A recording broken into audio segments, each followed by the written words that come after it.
meus amados. Como é bom estarmos na casa do Senhor nesta manhã. Como é bom nós alcançarmos mais esse dia, né? Esse sol lindo que está aí fora. Está um calorzinho, mas está muito bom, porque é Deus que está nos concedendo este calor, este dia. Tudo é pelo poder de Deus, tudo é pela vontade do Senhor. E nós devemos render sempre graças a Ele por tudo. Sua palavra diz que em tudo nós devemos dar graças, né? E devemos, neste momento, se render a Ele em gratidão, por nós alcançarmos mais um dia, por estarmos na casa do Senhor mais um dia, para assim aprender mais dEle, amém? Então feche seus olhos neste momento, vamos orar, vamos engrandecer a Ele, sabendo que Ele está aqui no nosso meio, que Ele está aqui em nossas vidas. E se não fosse a presença do Senhor, não estaríamos aqui. Nós te louvamos, Senhor, nós te bendizemos, ó Pai. Nós te adoramos porque Tu és o nosso Deus, Tu és a razão do nosso andar, do nosso respirar, do nosso olhar, Senhor, do nosso falar. Tu és a razão de tudo em nossas vidas, Pai. Muito obrigado, Deus, por nós alcançarmos mais este dia, Senhor. Obrigado, ó Deus, porque o Senhor nos fez dormir ontem e acordamos hoje, porque a Tua bondade nos alcançou. As Tuas misericórdias se renovou mais uma vez em nossas vidas nesta manhã, Senhor. Obrigado, Deus, por tudo, Pai, que nesta manhã Teu Espírito Santo vem estar falando em nossos corações, em nossas mentes, vem estar instruindo cada um nesta manhã, ó Pai, do pequeno ao maior, Senhor. Vem estar dando sabedoria a cada professor neste dia, que nós, como os Teus servos, possamos aprender mais e mais do Senhor. Deus, fala em nossos corações. É tudo o que Te pedimos e Te agradecemos em nome de Jesus. Amém. No Salmo 75, eu convido os irmãos a abrir as vossas Bíblias. Salmo 75.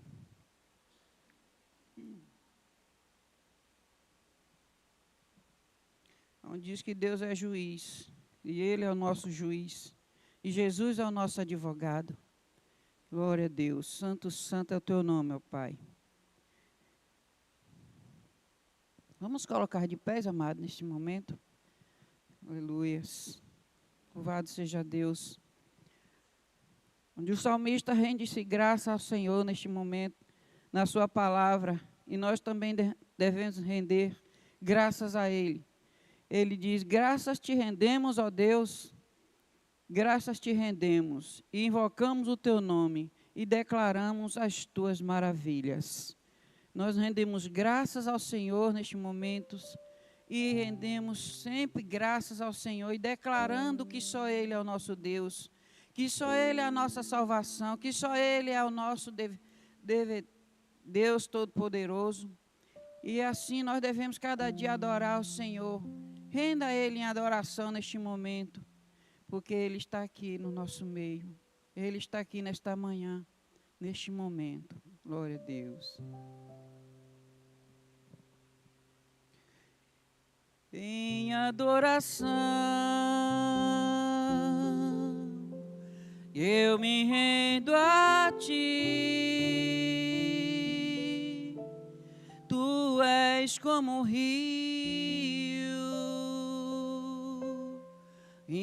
de águas vivas, flui dentro de mim, és manancial, fonte inesgotável, traz vida ao coração, como o rei Davi. Quero te louvar, minha alma canta a Ti, Senhor, em adoração. Dignas de louvor, majestade santa, meu prazer é te dizer, te Te amo, ó Senhor, em adoração nós nos rendemos nesta hora. Eu me rendo a Ti. Tu és como o rio de águas vivas, flui dentro de mim, que és manancial, fonte inesgotável, traz vida ao coração. Como o rei Davi, adore Ele nesta manhã. Quero te louvar, minha alma canta a Ti, Senhor, em adoração. Glória a Deus, digno és de louvor, majestade santa. Meu prazer é te dizer: te amo, ó Senhor. Aleluias. Meu prazer é te dizer: te amo, ó Senhor. Aleluia, Senhor. Que seja nosso prazer verdadeiramente adorar sempre o Senhor, e não há outro Deus que nós devemos adorar. Como é bom estarmos na casa do Senhor essa manhã, declarando as suas maravilhas, dizendo que nós amamos o Senhor. Se verdadeiramente amamos, então vamos procurar obedecer mais, adorar Ele mais, fazer mais a sua vontade, e declarando a Ele que quão formoso Ele é, que é bom estar na sua presença, e é maravilhoso nós estarmos aqui na casa do Senhor. Quão formoso és, Rei do universo, tua glória enche a terra e enche os céus. Você possa trazer os dízimos e as ofertas neste momento na casa do Senhor. Esse é o momento que nós possamos render graça e devolver aquilo que é para Ele, os dízimos e as ofertas no seu altar neste momento. Cante dizendo que Ele é formoso.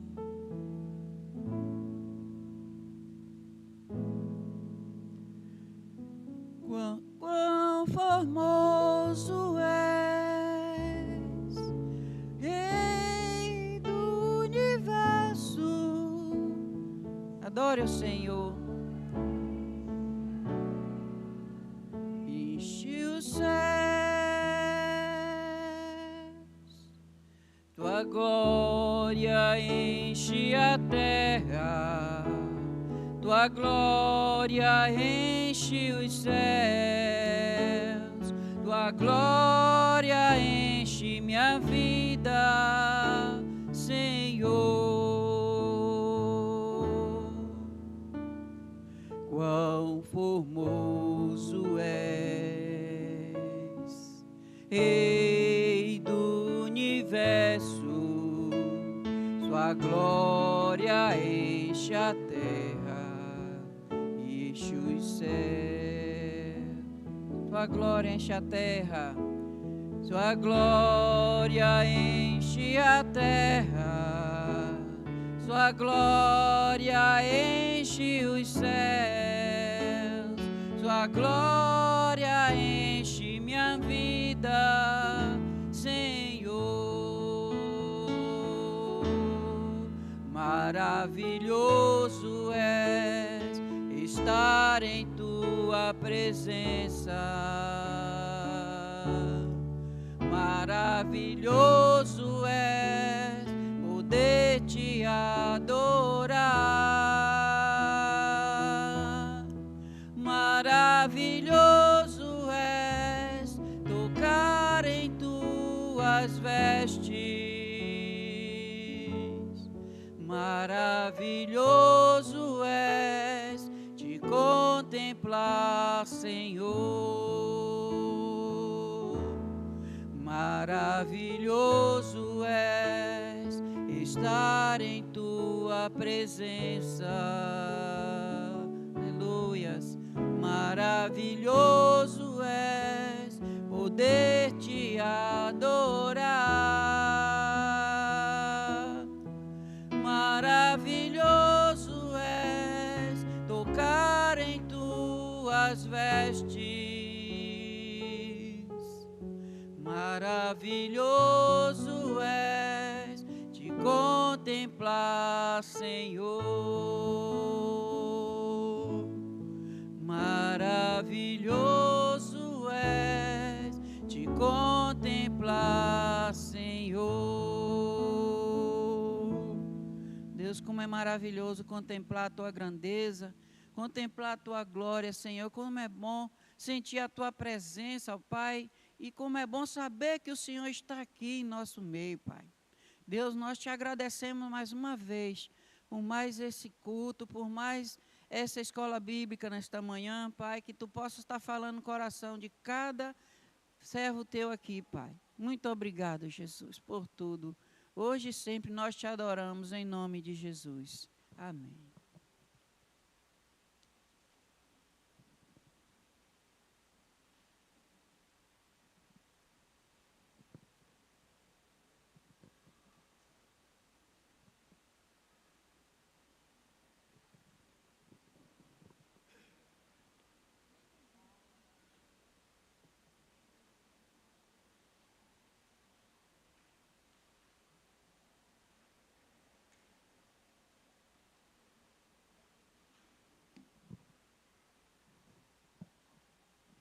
Graça e paz, meus irmãos, amém? Vamos aguardar todos irem para as suas classes. Nós estamos estudando o livro de Atos, nós vamos dar continuidade ao estudo do livro de Atos nessa manhã. Nós vamos orar mais uma vez, pedindo ao Espírito Santo de Deus que nos guie a toda a verdade. Aproveitando aqui, hoje estamos duplamente felizes, né? Nosso pastor está de volta, glória a Deus. E também feliz, nossa Títia está de volta, Eri. Olha que felicidade, olha que responsabilidade, gente. Logo no dia que eu dou aula, tá a minha professora e meu pastor aqui na minha frente. Mas o Espírito Santo vai nos guiar a toda a verdade nessa manhã, amém? Então nós vamos orar, pedir ao nosso pastor que nos eleve a Deus a oração, pedindo ao Senhor que nos dirija e que nos guie, nos instrua e nos dê a capacidade de compreender a sua palavra.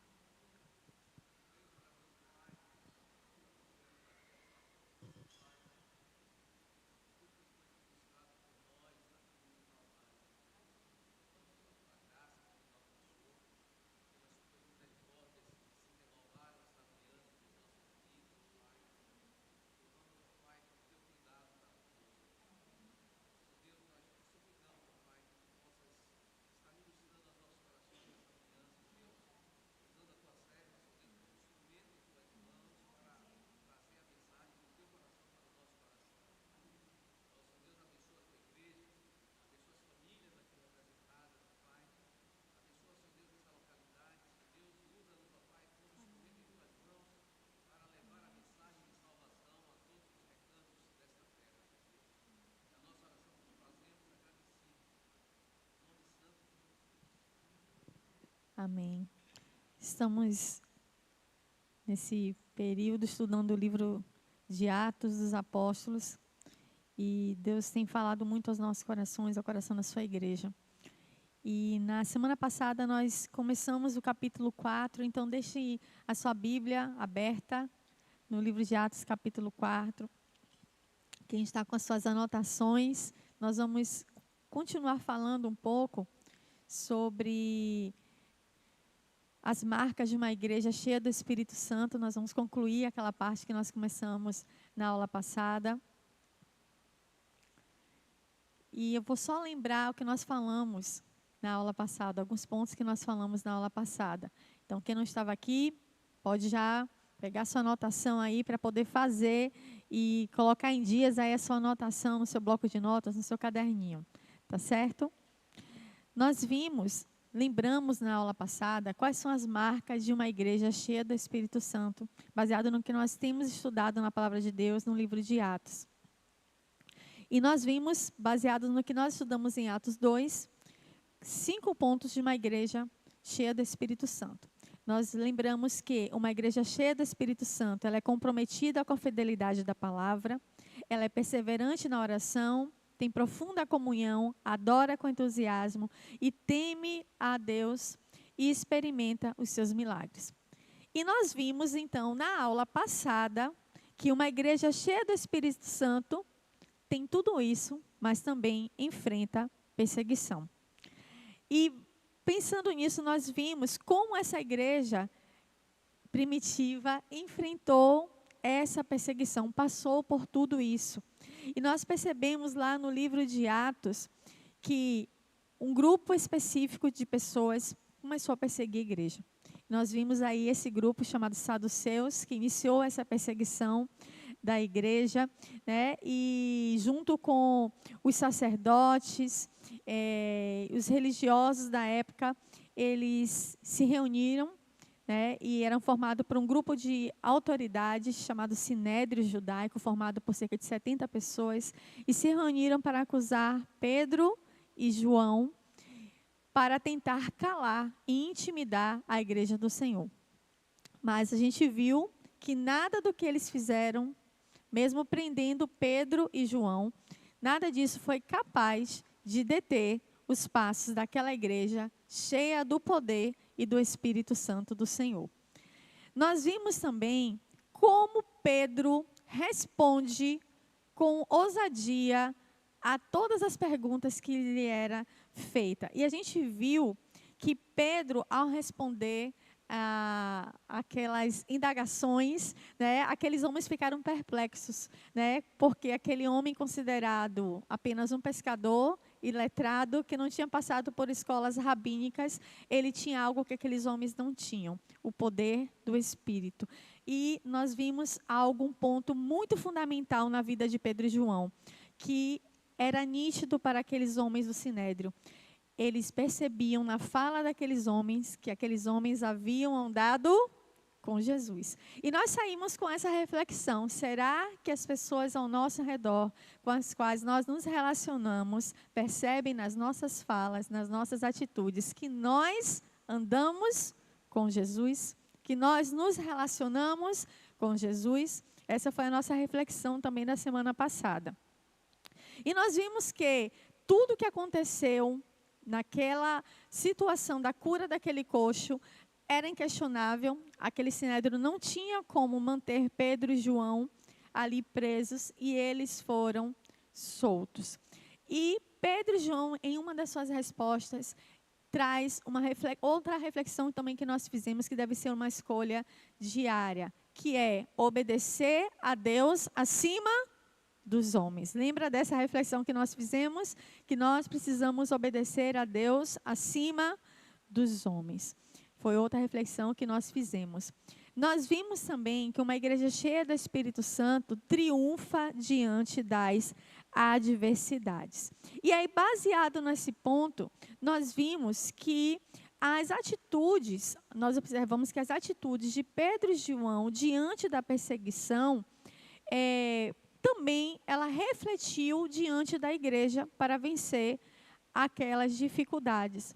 E nós vimos que uma das marcas da igreja também cheia do Espírito Santo, baseada nisso, que uma igreja cheia do Espírito Santo busca a companhia dos irmãos em tempo de tribulação. Nós vimos também essas questões. É importante, meus irmãos, a gente entender isso, porque nós temos uma ideia muito distorcida do que é ser cheio do Espírito Santo. E hoje, de uma vez por todas, eu quero que os irmãos saiam daqui com a percepção e a clareza do que é ser cheio do Espírito Santo. E também entendam como ser cheio do Espírito Santo, porque talvez esses dias vocês tenham ouvido muito eu falar, sejam cheios do Espírito Santo. A igreja é uma marca de uma igreja cheia do Espírito Santo. Mas aí vocês me perguntam, mas como é que eu posso ser cheio do Espírito Santo? Eu até fiz essa pergunta e eu acho que ninguém aqui pode ter essa dúvida de, se eu perguntar aqui, quem tem o Espírito Santo, levanta a mão aí. Amém, glória a Deus. Ninguém abaixou a mão. Todos precisam ter certeza. Nós vimos no primeiro estudo que nós recebemos uma promessa por Cristo Jesus, que quando Ele fosse aos céus, Ele enviaria o Consolador. E todos aqueles que receberam Jesus e creram no seu nome, recebem o selo da promessa, que é o Espírito Santo. Ou seja, todo aquele que crê em Jesus Cristo recebe o Espírito Santo. Mas ter o Espírito Santo, nós já vimos que é diferente do que ser cheio do Espírito. Só que as pessoas têm uma ideia distorcida do que é ser cheio do Espírito. As pessoas acham que ser cheio do Espírito é rodopiar, saltar, dar cambalhota, plantar bananeira e fazer coisas assim bizarras. E nós precisamos, no estudo também do livro de Atos, e nós estamos vendo aqui que o que é verdadeiramente ser cheio do Espírito Santo. E todas as vezes que eu falo das marcas do Espírito Santo, vocês precisam entender que é isso aqui que é ser cheio do Espírito Santo. Então, quando eu falo aqui, que uma igreja cheia do Espírito Santo busca a companhia dos irmãos em tribulação, é ser cheio do Espírito Santo. Quando eu estou aqui, isso mostra uma marca de alguém cheio do Espírito Santo. Quando em meio às tribulações, eu busco a companhia dos meus irmãos, eu sei que eu sou cheio do Espírito Santo. Então, é isso que a gente precisa entender de uma vez por todas. Então, nós vimos isso, que a igreja é o recurso que Deus providenciou para nos encorajar e é o lugar preparado pelo Espírito Santo para incentivar e curar as pessoas. Nós vimos que não é possível um cristianismo sem a igreja.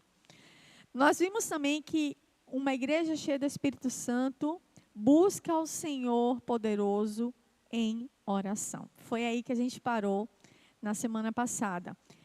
Deixem suas Bíblias abertas, nós estamos agora no capítulo 4, versículos 24 e 26. Nós vamos reler esse versículo onde nós paramos, tá certo? Capítulo 4, versículos 24 e 26. Ouvindo isso, levantaram juntos a voz a Deus, dizendo: Ó soberano, tu fizestes os céus, a terra, o mar, e tudo o que neles há. Tu falastes pelo Espírito Santo na boca por teu servo, nosso pai Davi. Por que se enfureceram as nações e os reinos e os povos conspiram em vão? Os reis da terra se levantam e os governantes se reúnem contra o Senhor e contra o seu ungido.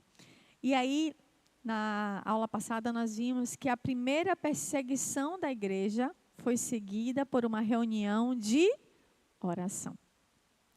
Então, a primeira coisa que a igreja fez, depois que ela foi perseguida, foi se reunir em oração.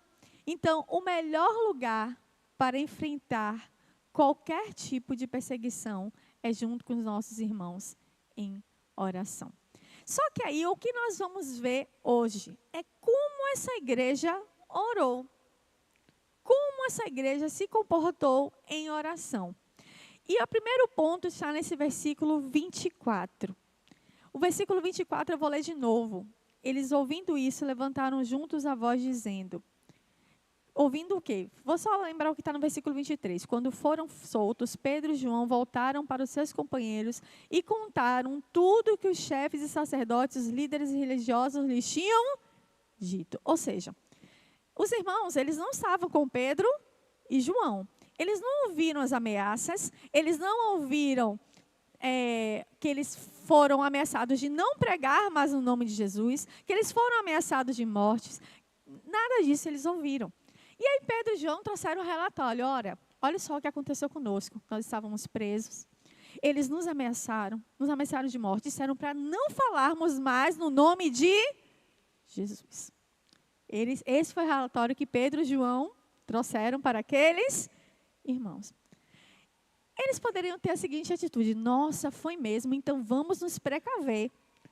Realmente não vamos falar mais no nome. Vamos agir como agentes secretos a partir de agora. Foi isso que a igreja fez? Ou vamos fechar as nossas portas?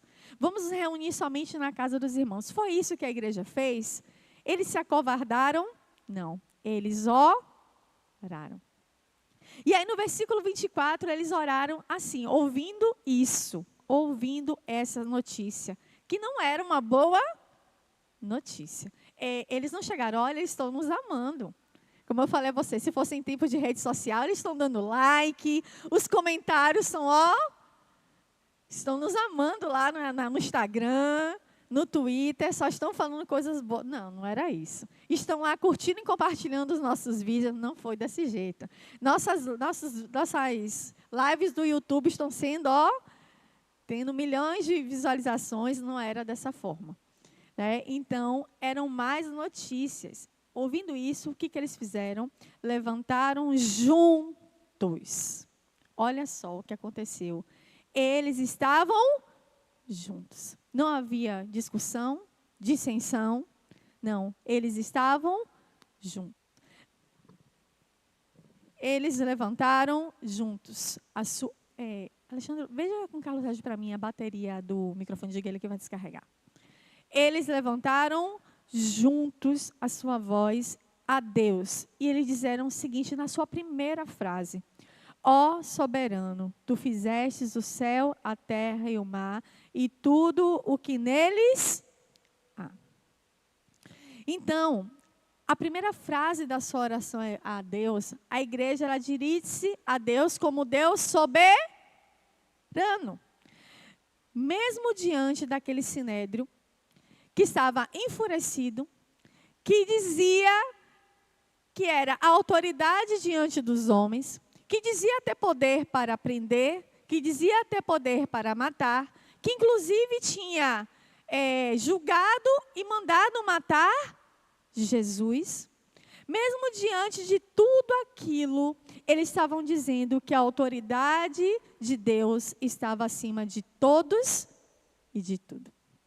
É assim que a igreja começa a orar. A igreja tinha consciência da soberania e do poder de Deus.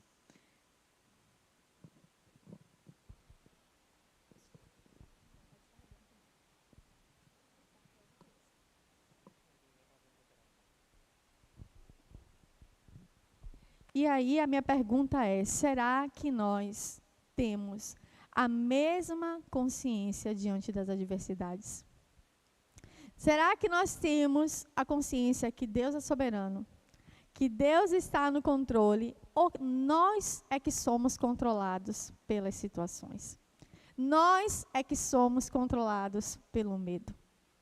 Essa é a grande pergunta, porque diante das dificuldades, diante das adversidades, na maioria das vezes nós somos controlados pelas adversidades, nós somos controlados pelo medo. Mas nós precisamos ter essa mesma lembrança que esses irmãos tiveram, que Deus é poderoso, que Deus é soberano, que Deus está assentado no seu trono, que Ele não perde o controle e que Ele faz a sua vontade.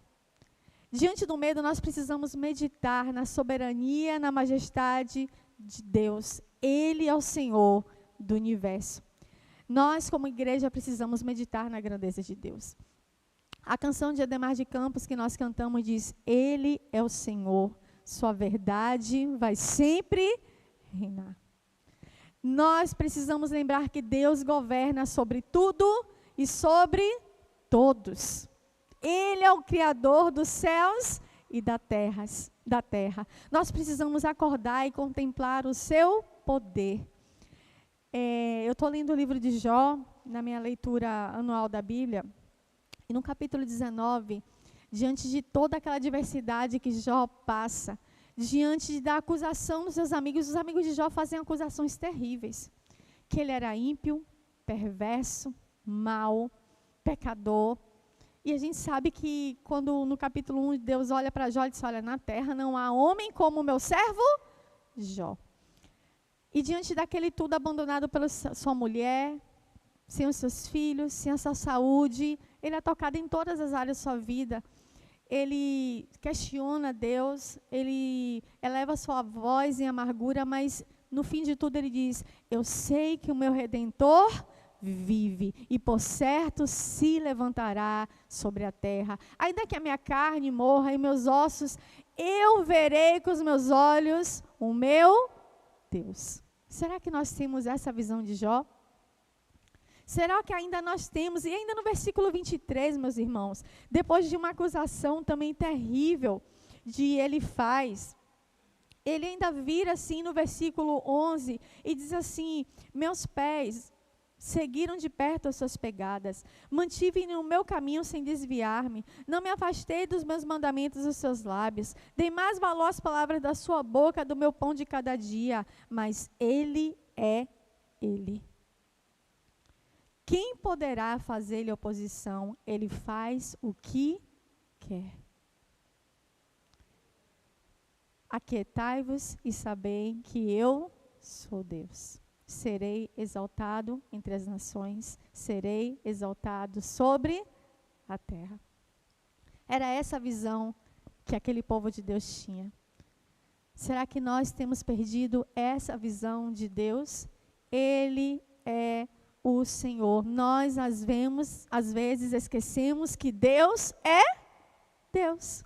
Como já disse, Ele é Ele. Eu não sei como está na versão de vocês. Abra aí Jó 23. Quero ver como está na versão de vocês. Verso 13. Logo na parte A aí. Como é que está? Se está igual ao meu, tá. Mas Ele é Ele. Veja como está na versão de vocês. Está igual a minha? Jó, capítulo 23, verso 13.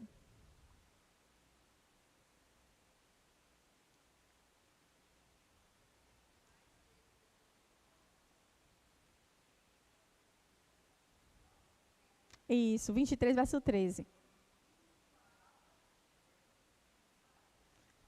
O que a sua alma quiser, isto fará. Deus é Deus. O que está dito, está dito. Nada muda ou frustra os seus planos. Deus é Deus. Sabe por que, meu irmão, a gente tem que ter essa visão? Às vezes a gente pensa que a gente está nas mãos, que a nossa vida está na mão de políticos, que as nossas vidas estão na mão das crises, das guerras. Mas a Bíblia diz o que nós acabamos de falar. Deus é Deus. Aquietai-vos e sabei que eu sou Deus.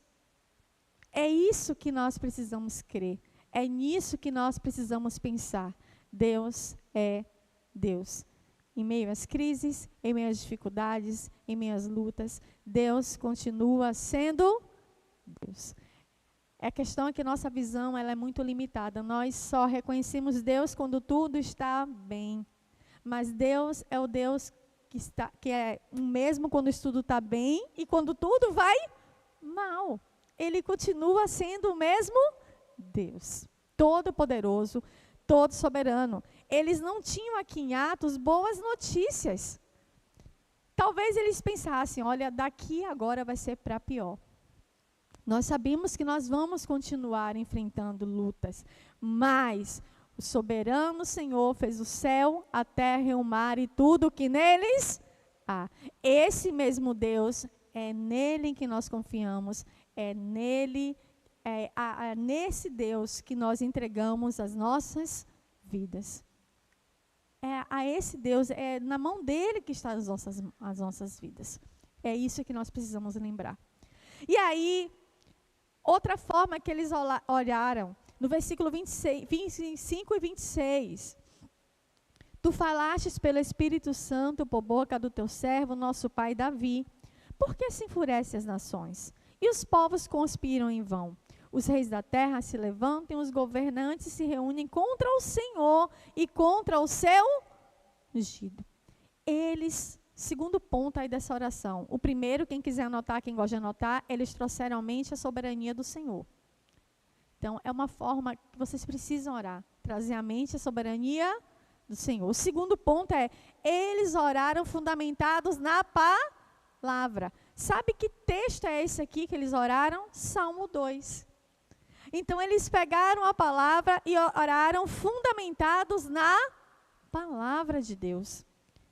A igreja que conhece a palavra, ora na palavra. Eles conheciam a palavra. A gente viu desde o início aqui que a igreja primitiva ela se dedicava ao estudo da palavra, ao ensino da palavra. E nós precisamos, fundamentados na palavra, orar a palavra. Ter as nossas orações fundamentadas na palavra, as nossas vidas fundamentadas na palavra. E às vezes a gente fica, mas eu não sei orar por determinado assunto. Ore a palavra.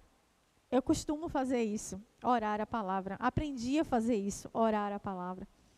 E às vezes a gente não tem palavras para dizer, mas a palavra de Deus é o caminho mais certo para orar. É o que a gente não vai errar. Às vezes a gente fala, Senhor, eu não sei. Senhor, eu estou com medo, mas o Senhor é o meu pastor e de nada eu terei falta. Eu posso andar pelo vale de sombra e norte, mas eu não preciso temer, porque o Senhor está comigo. A tua vara e o teu cajado são o meu consolo. Ore a palavra. Senhor, eu oro pelo meu filho, para que ele te ame com todo o seu coração, com toda a sua alma e com todas as suas forças. Porque eu sei que se ele fizer isso, ele vai estar fazendo o que é certo. E todas as outras áreas da sua vida serão abençoadas. Eu estou orando a palavra. Nós precisamos aprender a usar as armas que Deus nos deu. As armas de Efésios 6. Ore a palavra. E foi isso que aqueles servos de Deus fizeram, oraram a palavra. Terceiro ponto, uma igreja cheia do Espírito Santo de Deus entende que a maldade humana não pode frustrar os planos do Senhor. Nós às vezes tememos demais a maldade humana, mas ela não pode frustrar os planos de Deus. Olha o que o versículo 27 e 28 nos diz. De fato, olha a oração daqueles irmãos. Herodes e Pôncio Pilatos reuniram-se com os gentios e com o povo de Israel nessa cidade, para conspirar contra o seu santo servo Jesus que ungiste. Fizeram o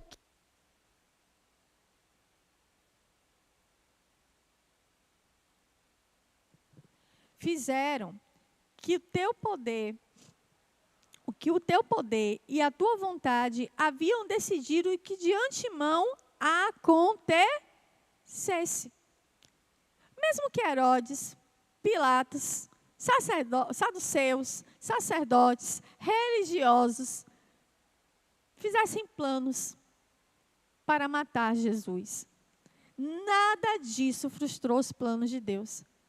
Por quê?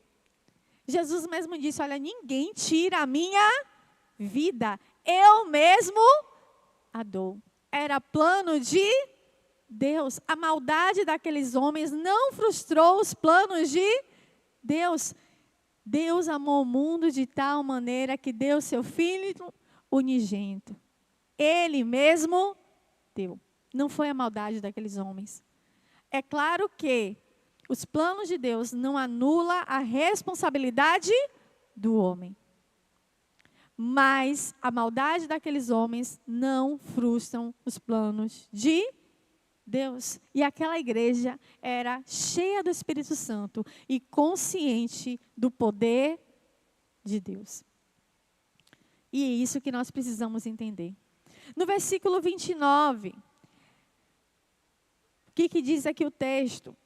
Agora, Senhor, considera as ameaças dele e capacita os teus servos para anunciarem a tua palavra corajosamente. Gente, uma igreja cheia do Espírito Santo, ela não pede o fim dos problemas, mas para poder para testemunhar. É impressionante essa oração e corajosa. Talvez eu não sei se eu teria coragem para essa oração. Eu tenho pedido a Deus coragem. Na verdade, eu comecei a mudar minha oração. Depois que eu vi essa oração corajosa. Olha que eu já li Atos milhões de vezes. Diversas vezes. Milhões é exagero, né, meus irmãos? Também, quantos anos você tem, minha irmã? Eu tenho quase meio século, mas não li milhões de vezes, não.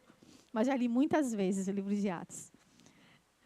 E, assim, eu nunca parei. Como é bom a gente estudar a Bíblia. E como é bom esses momentos aqui para a gente parar e entender. Eu nunca parei para pensar e para mudar a minha atitude em relação a isso aqui. Porque, meus irmãos, eu até peguei a anotação do livro que é minha base de estudos sobre isso aqui, que diz o seguinte: a verdadeira oração, ela não diz a Deus o que Ele deve fazer. Mas a verdadeira oração consiste em pedir a Deus que faça a sua vontade em nós e por meio de nós. Foi isso que essa igreja fez. Na verdade, eles não eram assim masoquistas, tá? Eles não estavam dizendo, Deus, eu amo esse sofrimento, como eu amo sofrer, eu quero sofrer. Não. Eles estavam dizendo, Senhor, olhe só o que eles falaram aqui no versículo 29. Agora, Senhor, considere as ameaças deles. Ou seja, olhe para o que eles estão fazendo. Olha as ameaças dele. Mas olha só a diferença. Eles não estavam pedindo, sim, Senhor, mas, por favor, faça dessa forma aqui. Que não tenha mais ameaça, que a sua igreja não seja mais perseguida, que acabe com tudo. A gente quer viver no país de Alice, que seja tudo uma maravilha, que não tenha mais problema algum, que a nossa vida seja só paz e amor. Foi isso que eles pediram? Seja feito conforme a nossa vontade? Não, porque eles sabiam que Jesus tinha predito já, no mundo tereis aflições. Não foi isso que eles disseram. Mas nós, como é que nós temos orado?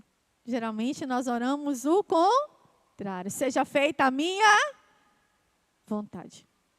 Seja feita o que eu quero. A minha vontade, não a de Deus. Como eu falei, não é que eles não quisessem o fim dos problemas. Claro, qualquer pessoa em sã consciência quer se livrar de um problema. Porém, o que eles pediram para Deus foi que olhasse para o que estava acontecendo, mas também pediram poder. Só que eles pediram poder para quê? Para ser reconhecidos? Não. Poder para poder fazer milagres e aí todo mundo vê o que eles estavam fazendo? Não. Eles pediram aqui no versículo 29, poder para anunciar a palavra corajosamente. A diferença no que pedimos e como pedimos e para que pedimos. O fim, o objetivo final, para o que pedimos. Eles pediram poder para testemunhar. Será que nós somos corajosos ao ponto de, em meio ao sofrimento, pedir poder para testemunhar? Deus, eu estou sofrendo, está doendo, está difícil. Mas me dar poder para, em meio à minha dor, testemunhar corajosamente. Em meio à depressão, em meio à ansiedade, em meio à dificuldade, em meio ao desemprego, em meio às dificuldades no meu lar, no meu casamento. Diga, Eri. Peraí, rapidinho, eu vou pegar aqui o microfone que aí fica... É porque está baixinho, aí o pessoal lá em casa fica reclamando, sabe? Não, só que eu lembrei de um versículo aqui, né? Pedis e não recebeis, porque pedis mal. Para os vossos próprios deleites. Eles pediram não para si mesmos, mas em favor de outro. Porque se eu testemunho, eu estou fazendo em favor do reino e daquelas almas que vão se perecer sem Cristo. Pedi mal, porque pedi. Diga, meu irmão.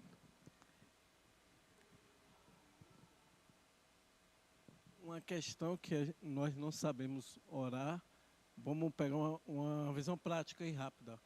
A guerra. Quando oramos pela guerra, a gente pede para que acabe. E parece que entramos em contradição, porque a palavra de Deus diz que cada dia mais haverá mais guerra, e isso segue até que ele venha. E não pedimos pelas pessoas que estão na guerra. E nós, não, às vezes, não sabemos orar como você falou, orar a palavra, porque hoje, no tempo que vivemos, é muito clichê. Estamos acostumados a falar bem assim, eu esqueci aqui, mas alguma coisa precede isso. E oramos pelo que o mundo dita a moda. E esquecemos de orar conforme a palavra. Eu conheço pessoas que não oram para ser curado do câncer, mas oram para que sua vida seja fortalecida durante o período do câncer. E essa pessoa já tem 20 anos com câncer. Ela disse que não precisa ser curada, porque ela vive o milagre. Amém. E é não só pregar para que as pessoas ali sejam cuidadas, mas para que haja poder para testemunhar aquelas pessoas que estão ali. Para que Deus levante não só missionários, mas me levante ou para estar lá, ou para doar, ou para orar, né? Para testemunhar, para ser testemunha de Cristo em meio à guerra, né? Para que eu seja o canal, o veículo, exatamente. E o milagre, exatamente. O milagre às vezes é ser o testemunho vivo. Às vezes o milagre é a cura, mas o milagre às vezes é esse testemunho. Exatamente. Então, será que nós estamos prontos para fazer essa oração? Na verdade, a pergunta não é só essa. Nós devemos estar prontos para orar dessa forma. Nós precisamos estar prontos para fazer essa oração, assim como os nossos irmãos estiveram. E aí, ao invés de se submeterem ao medo, porque aqueles irmãos, eles poderiam se submeter ao medo, seria natural. Gente, ter medo, nós vimos isso quando nós estudamos lá divinamente, ter medo é algo natural do ser humano. Deus nos criou com isso, com esse sentimento. Nós temos medo. Eles poderiam, só que a questão é se nós vamos nos submeter ao medo ou não. Com certeza aqueles irmãos tiveram medo. Isso não quer dizer que eles não tiveram medo. Eles com certeza tiveram medo, mas eles não se submeteram ao medo. E ao invés de se submeterem ao medo, eles pediram mais poder. Olha o versículo 30 o que diz. Estende a tua mão para curar e realizar sinais e maravilhas por meio do nome do teu santo servo Jesus. O que como igreja nós temos pedido? Gente, aqueles irmãos, eles pediram para pregar a palavra de Deus com ousadia. Nós precisamos voltar a esse verdadeiro evangelho. Que ele acabou de falar, pedir, não pedir mal, para os nossos próprios interesses. Diga.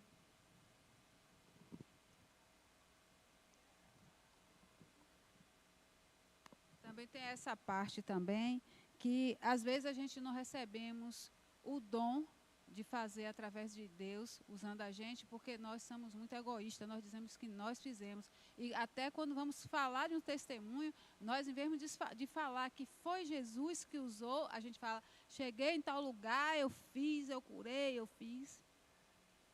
Que é o que a gente viu aqui, que Pedro e João não fizeram, né? Não trouxeram glória para si mesmos, né? E hoje a gente vê o contrário, as pessoas querem glória para si, querem bênçãos para si. É porque eu falo, existem muitas igrejas espalhadas por todo o Brasil e pelo mundo, mas o evangelho pregado é um evangelho que só traz para o homem benefícios. Só traz para o homem, só enche o ego do homem, né? Ah, você pode, você deve, você tem que ter, né? Você tem que ter uma vida boa, uma vida confortável. E nada disso foi o que o Senhor nos prometeu. E aí a gente precisa realmente voltar para o verdadeiro evangelho.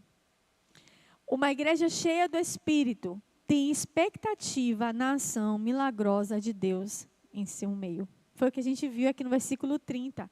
Estende as tuas mãos para curar e realizar sinais e maravilhas por meio do nome do teu santo servo Jesus. A igreja primitiva, ela tinha convicção, certeza do poder de Jesus para curar, para fazer sinais e maravilhas. Nós, hoje, temos perdido a fé da intervenção de Jesus. Nós temos vivido um tempo de sequidão de fé. Nós temos perdido essa fé. Muitos até acreditam que o tempo de milagres acabou. Igual falar, é tempo da graça e o tempo da lei, tempo de milagre também já. O tempo da lei acabou e o tempo de milagre também. Será? Será que ainda nós cremos? A Bíblia diz que, tem até uma pergunta, né, assim, será que quando o Filho do Homem vier, ainda encontrará fé na terra? Será que ainda nós oramos com fé pela cura de enfermos? Às vezes eu tenho essa sensação, eu vou dizer da minha oração, vou ser bem sincera. Porque às vezes a gente ora, né, irmã, Senhor, cura fulano de tal. Mas a gente ora assim, Senhor, seja feita a tua vontade. Já pensando assim, eu acho que não vai acontecer não, está muito difícil, viu Deus. Não acredito que isso vai acontecer. Então a gente ora assim, seja feita a tua vontade. Tipo assim, porque eu acho que já está nas últimas, não tem mais jeito. Não crendo no poder, a gente sabe que Deus é soberano. E que muitas vezes o milagre é aquela pessoa estar com Cristo. O milagre é ela convivendo com a doença. Convivendo com câncer, com ansiedade. A gente sabe disso, que o testemunho muitas vezes é esse. Mas muitas vezes a gente ora porque a gente perde a fé. Que Deus é um Deus de milagres. Será que ainda cremos na conversão de pessoas que para nós parece impossível? Igual quando Jesus estava com aquele jovem rico, né? E aí ele disse, olha, vai, vende tudo que tem, dá aos pobres. E aquele jovem saiu entristecido. E aí Jesus vira, como é difícil um rico, né, entrar no reino dos céus. E os discípulos dizem, então quem vai, né? E aí Jesus vira para os discípulos e disse, olha, para os homens mas para Deus nada é impossível. E nós, será que ainda cremos em conversão de pessoas que para nós é impossível? Não vou mais não é impossível. Aqui nada, aquela pessoa é difícil. A gente vê uma pessoa na televisão, uma notícia, né? Traficante, um bandido, um político extremamente corrupto. Eu orar, Deus me livre. Um assassino, de jeito nenhum. E você? Você está aqui. A questão é que nós nos achamos menos pecadores do que os outros. Menos difíceis do que todo mundo. Deus ainda é o mesmo Deus que opera milagres. Uma igreja cheia do Espírito Santo é revestida com poder para pregar a palavra. Olha o que acontece no versículo 31. Depois de orarem, tremeu o lugar em que estavam reunidos. E todos ficaram cheios do Espírito Santo. Vamos parar aí. Todo mundo sabe o que aconteceu depois, mas vamos imaginar. Imagine aqui nossa igreja. A gente orando depois de tudo isso aqui. Essa igreja tremer. Vila de Abrantes sentir tremer. E aí, o que vocês acham que as pessoas acham que aconteceria aqui neste lugar? Todo mundo seria visível que Deus estaria aqui.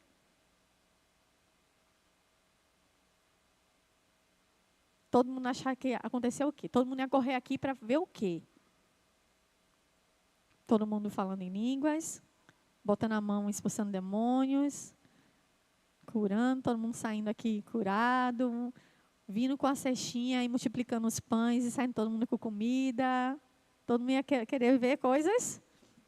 Mas olha o que aconteceu depois do que a presença de Deus se tornou ali, né? ficaram cheios do Espírito Santo e anunciavam corajosamente a... Vamos repetir isso juntos? E anunciavam corajosamente a palavra. Gente, o Espírito Santo veio sobre aqueles homens e eles receberam exatamente o que eles pediram. O que eles tinham pedido?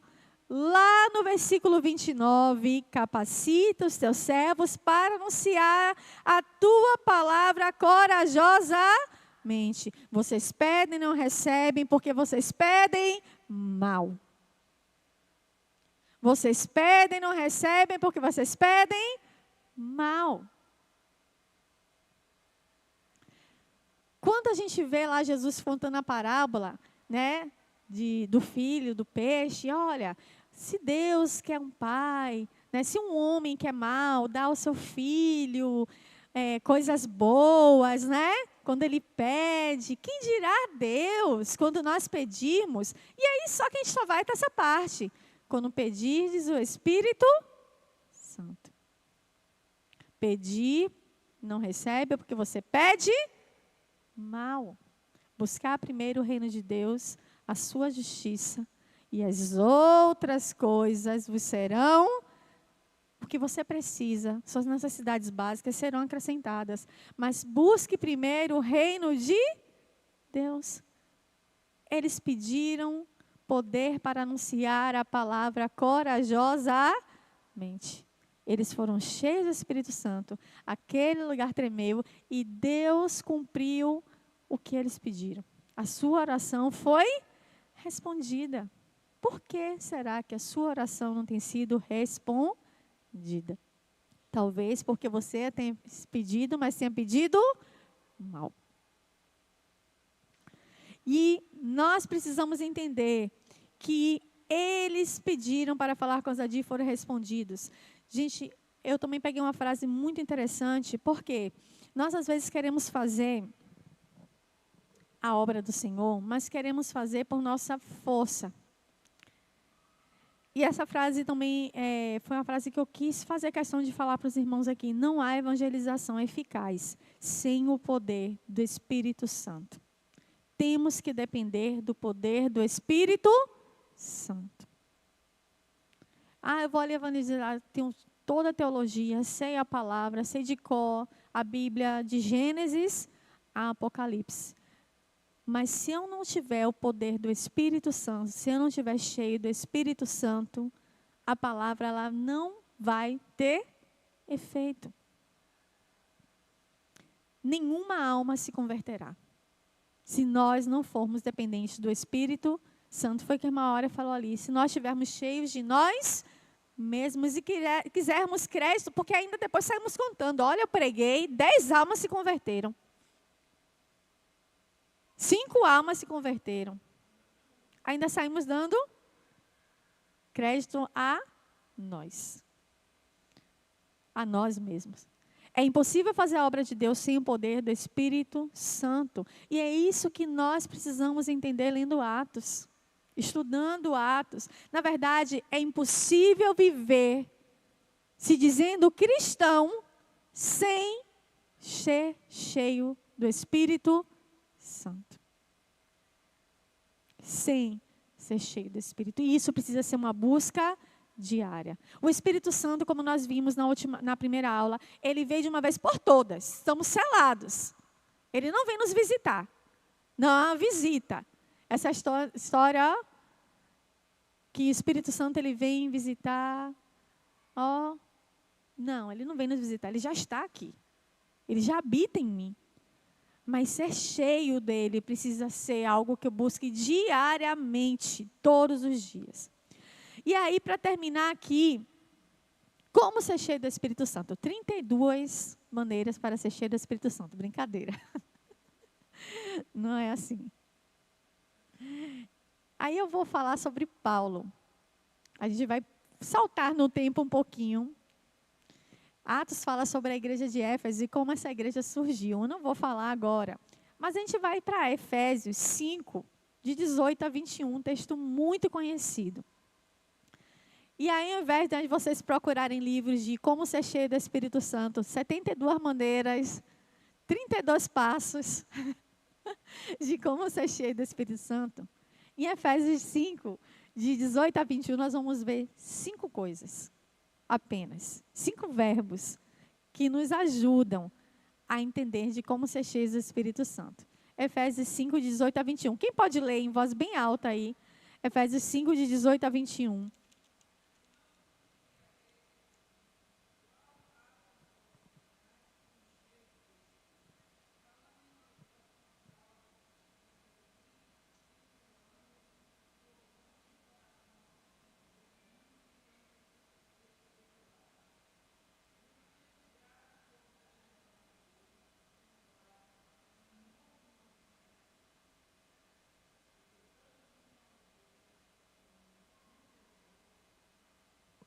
Até aí. Nesse texto, nós vamos entender como ser cheios do Espírito Santo. E vai ser bem rápido. Os irmãos vão entender. Gente, eu fiquei o tempo todo me perguntando e me questionando, porque estudando esse livro eu fiquei incomodada e me questionando todos os dias. Será que eu sou cheia do Espírito? E a gente tem que se perguntar mesmo. Eu perguntei isso para a igreja. Você é cheio do Espírito? Eu perguntei, você tem o Espírito? Isso ninguém pode ter dúvida. Mas eu fiquei perguntando, será que nós somos cheios do Espírito? Por quê? Quem é cheio do Espírito tem essas marcas que nós estamos estudando domingo após domingo. Se eu não tenho essas marcas, algo está faltando. E aí, a primeira coisa que nós precisamos compreender é sobre o Espírito Santo.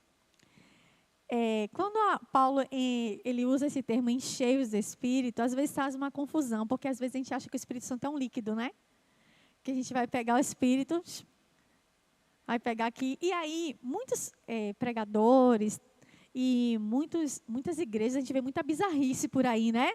Aí acha que o Espírito Santo como um líquido, é uma coisa que pode ser manipulada. E aí marca um encontro. Hoje é dia de você receber o Espírito Santo, ser cheio. E aí quer manipular o Espírito, né? E aí lá sopra, seja cheio. Joga um paletó, seja cheio. E aí quer manipular como o Espírito Santo fosse uma coisa controlável. É pelo contrário. Eu falei isso acho que há 12 domingos ou foi domingo passado. É o contrário. Não é sobre nós termos mais do Espírito. É sobre o Espírito ter mais de nós. O Espírito Santo, apesar dessa expressão enchei-vos do Espírito, né, o Espírito Santo é a terceira pessoa da Trindade. É um ser pessoal. Então, ele não é controlável, ele não é manipulável, ele não pode ser soprado. Eu não vou jogar meu lenço de cabelo em vocês aqui, e vocês não vão ser cheios do Espírito. Mas ser cheio do Espírito, meus irmãos, vocês precisam entender, é estar sobre o domínio dele. Isso é ser cheio do Espírito. Ser cheio do Espírito é estar sobre o domínio do Espírito. O Espírito Santo, como pessoa, ele ocupa um espaço em nós. E como uma pessoa que ocupa o espaço em nós, ele não divide o trono dele com ninguém. Ele não vai dividir o trono dele com o nosso ego. Ele não vai dividir o trono dele com a nossa vontade. Ele não vai dividir o trono dele com a nossa soberba. Ele não vai dividir o trono dele com a nossa arrogância. Ele não vai dividir o trono dele com a nossa idolatria.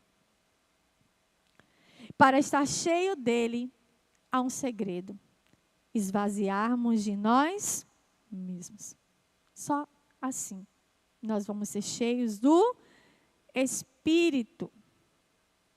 Da nossa vaidade, nos esvaziarmos da nossa razão e deixar Cristo ser o dono da nossa vida. Permitir que Cristo conduza a nossa vida.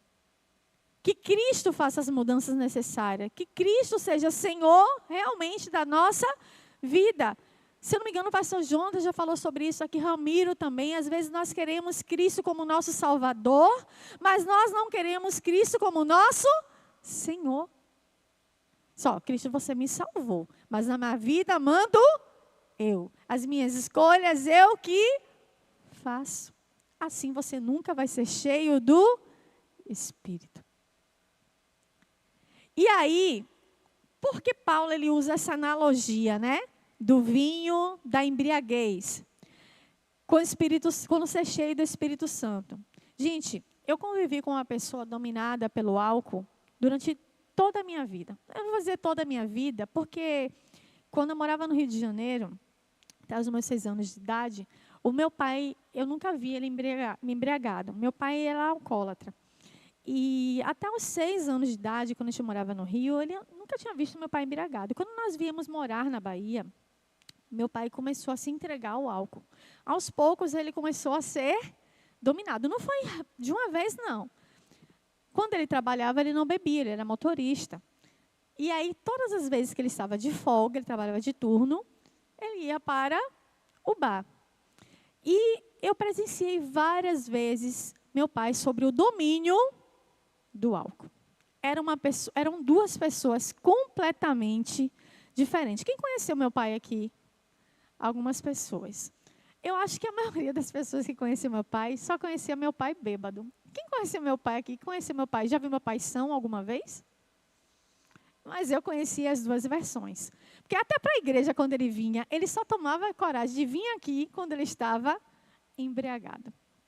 Ele era o tipo de pessoa que ele só tinha coragem de fazer as coisas quando ele estava embriagado. Vocês estão vendo meu temperamento, ele era muito parecido comigo. Eu sou muito parecida com meu pai em temperamento. Minha mãe era totalmente diferente de mim, assim, em temperamento, que conheceu minha mãe também. A gente tem muitas coisas parecidas, mas muitas coisas diferentes. E então, meu pai, para falar as coisas, ele bebia. Ele, para ter coragem, ele bebia. E aí, só que ele perdia o controle. Ao ponto de me dar tapa na cara no meio da rua, coisa que ele jamais faria se ele tivesse são. Ele nem me falava se ele gostava ou não das coisas que eu fazia. De tentar agredir minha mãe, coisas que minha mãe, ela tinha, sabe aquela... Minha mãe era assim, ela acordava de manhã para ir para a escola bíblica, ela acordava cantando. Então, vamos todos à igreja comigo. E eu lá, deitada, tá? E aí, quando ela via que ela vinha com aquela voz do sopro do Espírito Santo, suave. Daqui a pouco, quando a gente não levantava, aí vinha igual a voz de Deus, com uma voz de muitas águas, né? Bora, levanta! Então, minha mãe era bem forte. E meu pai, ele era bem tranquilo, mas para enfrentar isso, ele bebia e ele ia lá e enfrentava. E eu via coisas terríveis. E ele era essa pessoa quando bebia. Totalmente diferente, porque ele estava sob o controle do... No dia seguinte, ele não lembrava o que ele tinha feito. Ele não se lembrava mesmo. Eu achava que era brincadeira. Uma vez eu perguntei, já maior, né? No dia mesmo que ele me deu tapa no rosto, na rua, eu já era adolescente, e aí no outro dia, eu vi que ele estava envergonhado, mas eu sabia que ele não estava, porque ele estava envergonhado. Minha mãe chamou ele e conversou. Mas ele não lembrava do que ele tinha feito. E ele ficou envergonhado, porque minha mãe falou com ele.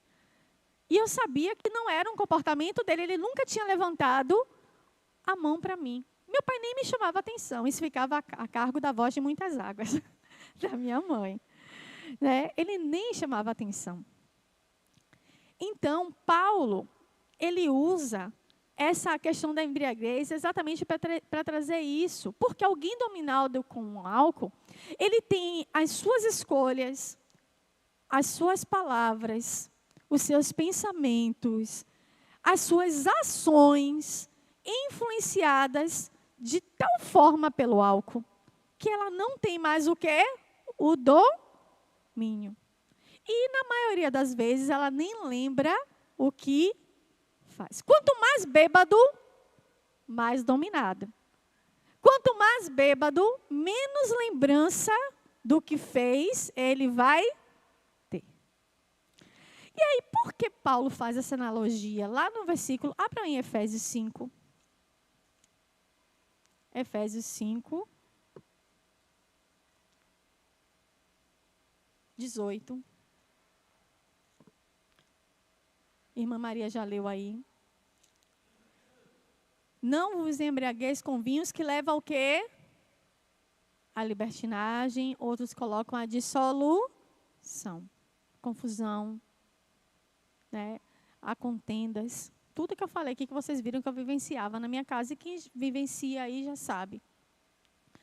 E aí ele fala assim, ó. Mas enchei-vos do Espírito. Gente, cheios do Espírito, acontece numa proporção parecida.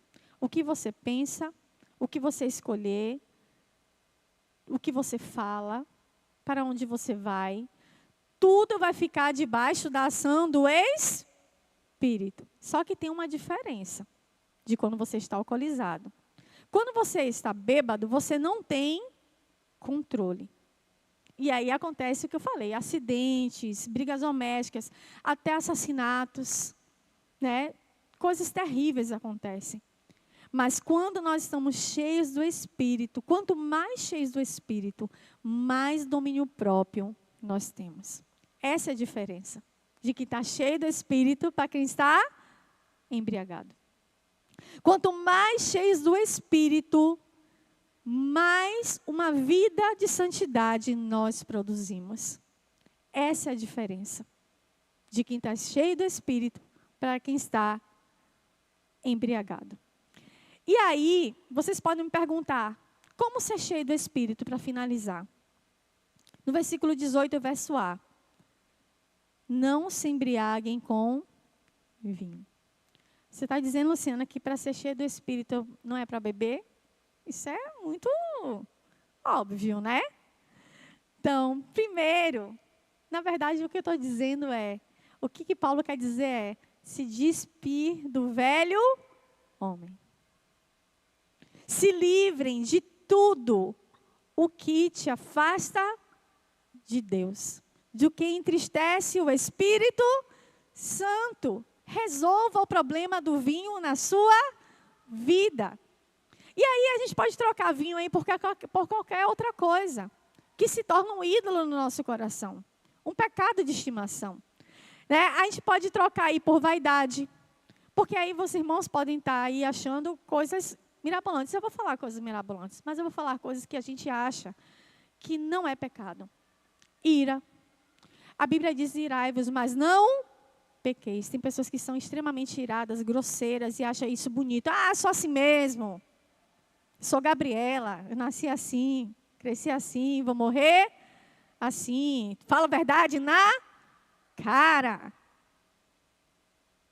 Irai-vos, mas não pequeis. Ira. Mentira. Adoração pelo entretenimento. Sexo. Dinheiro. Calúnia. Amargura. Política. Adoração por política. Redes sociais. Falta de perdão. Idolatria. Avareza. Gente, o que é ídolo? É tudo que toma o lugar de Deus no meu coração. A quem eu dou a minha atenção, o meu tempo, o meu afeto, o meu esforço, a minha vida. Se pergunte agora, o que tem feito, o que tem tomado o lugar no meu coração? Enquanto eu estava... Uma coisa que me inspirou para fazer isso aqui foi a pregação de Agostinho Nicodemos. Ele disse o seguinte, ó, você vai orar por toda a eternidade para ser cheio do Espírito Santo. Você vai ficar orando até Jesus voltar para ser cheio do Espírito Santo. Mas enquanto você não tirar os ídolos do seu coração, você não vai ser cheio do Espírito Santo. Porque, como eu falei, o Espírito é uma pessoa. E dois corpos não ocupam o mesmo lugar. Isso é física. Sou professora, não de física. Mas eu aprendi que dois corpos não ocupam o mesmo lugar. enquanto a imoralidade sexual for seu Deus, enquanto você estiver lá curtindo no Instagram foto de mulher de biquíni, foto de homem de sunga, e achando normal, o Espírito Santo não vai te encher. Não vai ocupar, ele não vai ocupar o lugar que é dele. Não vai. Enquanto você continuar mentindo, caluniando o seu irmão, falando mal do seu irmão, o Espírito Santo não vai ocupar o lugar que é dele. Não vai. Então, a primeira coisa para ser cheio do Espírito é resolver o problema do pecado de estimação da sua vida. É tirar o ídolo do seu coração. Versículo 19 e 20. Aí ele vai dizer, falando entre vocês com salmos, hinos e cânticos espirituais, cantando e louvando de coração o Senhor, dando graça constantemente a Deus o Pai por todas as coisas, em nome do nosso Senhor Jesus Cristo. Aí, e no versículo 21, sujeitando-se uns aos outros por temor de Cristo. Aí nós temos 5 outras coisas que nos deixam cheios do Espírito. Primeiro, falando entre vós com salmos. Simples, estude a palavra, fale da palavra. Fale com sua alma, medite, fale com sua família, fale com seus irmãos. Nós falamos de tanta baboseira. Primeiro falamos com nós mesmos, na nossa mente passa tanta coisa que não é para passar. Menos da palavra. Quando vier um pensamento idiota, preencha com a... Mas se eu não ler a palavra, ela não vai nem me ver a mente. E isso precisa ser intencional. Medite na palavra, fale com a sua família da palavra. Às vezes a gente fala tanta besteira para os nossos filhos, para o nosso marido, mas não fala da palavra. Às vezes, eu vi, nessa pregação ele falava o seguinte, às vezes sai do culto, né? Fala de tudo. De tudo. Da série que a gente assistiu na semana, as irmãs que gostam de dorama. Fala de tudo. Menos da palavra. Eu não estou dizendo que a gente tem que falar não, viu, gente? Fala qualquer coisa, mas por que não também falar da palavra? Falem da palavra. Falem com seus irmãos, porque falando entre nós, isso deve permear as nossas relações. Deve permear as nossas relações no trabalho, onde nós estivermos. E aí, fale sobre falar que nós meditamos. Cantar ao Senhor canções, que são revelações da palavra. Não é qualquer canção, não, porque a gente só quer cantar canções que exalte, quem te viu passar na prova e não te ajudou. Essa canção aí, quando vê você na benção, vão se arrepender. Né? Não. Queremos o teu nome engrandecer. Cante a palavra, canções que são revelação da palavra. Cante desde o seu secreto. Não espere para cantar aqui no domingo, não. Cante desde o seu secreto. E aqui você vai irromper em ação de graças. Cante. E aí o versículo 21 fala, dando graça constantemente ao Pai. Irmãos, a graça tem que ser constantemente. E no versículo diz, por todas as coisas. É por algumas coisas? Não, por todas as coisas. O Espírito Santo não pode encher o coração cheio de mágoa e de ingratidão e nem de murmuração. E por último, versículo 21. Sujeitem-se uns aos outros por temor a Cristo. Humildade. O Espírito Santo não pode encher um coração altivo, orgulhoso, vaidoso e soberbo. Onde há soberba, o Espírito Santo não está presente. Deus rejeita os soberbos, mas dá graça para quem? Os humildes. Assim seremos cheios do Espírito. Ademar de Campos, ele tem uma música que fala desse texto. Celebração da unidade é essa música. Falando reinando entre nós com salmos e cânticos espirituais. Assim seremos cheios do Espírito. Eu sei esse versículo de cor por causa dessa canção. Procure lá a celebração da unidade, a música antiga. Mas aprendam músicas que cante a palavra e declare essa palavra para vocês. Aprendam essa música, para que isso não saia. Toda vez que vocês pensarem, eu sou cheia do Espírito, cante essa música e lembre como ser cheio do Espírito.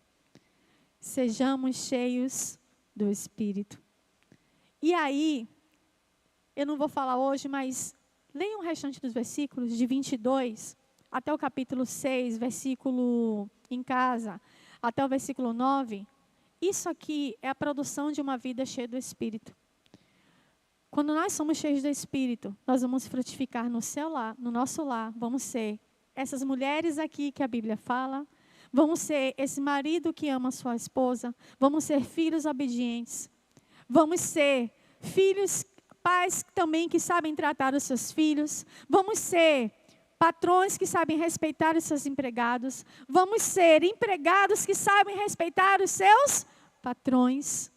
Vamos ter uma vida que frutifique lá fora. Se não somos cheios do Espírito, vamos ser crentes carnais.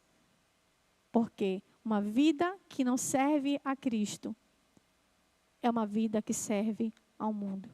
Uma vida que não é cheia do Espírito é uma vida cheia de si. Que Deus tenha misericórdia de nós e que possamos buscar ser cheios do Espírito. Amém? Deus nos ajuda, Senhor, todos os dias, a negarmos a nós mesmos e a colocarmos, Pai, a Cristo, Senhor, como Senhor das nossas vidas, assentado no trono, Pai, reinando soberano nas nossas vontades e decisões, Pai, sobre o medo, sobre a dúvida, Pai, sobre, Pai, o orgulho, Pai, do nosso coração. Te clamamos, Espírito Santo, nessa manhã, enche a tua igreja, enche as nossas vidas, toma o lugar que é teu nos nossos corações. É o que nós clamamos em nome de Jesus. Amém.